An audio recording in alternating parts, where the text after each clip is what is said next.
बंदे भावें तुस हाले थोड़े आयो, हमने बात ने लोगों ने बात आंदे ने ना, तुहानू पता है काम कार करके मौलवी थक जाएगा, फिर जावांगे जल्दी जल्दी घड़ी वाल वेखांगे, नमाज पढ़ांगे ते घर आ जावांगे, फिर आकांगे जी कनक तो मौलवी जी ऐसी वाहवा हुई सी, महंगाई भी बड़ी सी, पर बनया फिर भी कुछ नहीं, तो बनना कख भी नहीं। जो रब नाल जो विगाड़ लईए तो बनना की। किसी दौर से वड्डे बैठे हो 5-5 मन कनक निकलती सी, 5-5 6 मन कनक, ते सारा टब्बड़ खांदा सी कमान वाला। हुण कोई 5-7 साल 10 साल का मुंडा हुंदा, उन्होंने चल दुकान ते काम करया कर, मेरे को खर्चा नहीं चलाया जाता।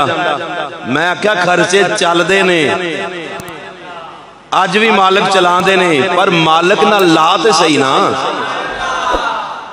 असां चौधरियां सरदारां कोल ते डरिए, पैसे वालियां दी जेबां वाल साडा ध्यान होवे ते फिर आखिए कुछ बने, नहीं नहीं कख नहीं बनना।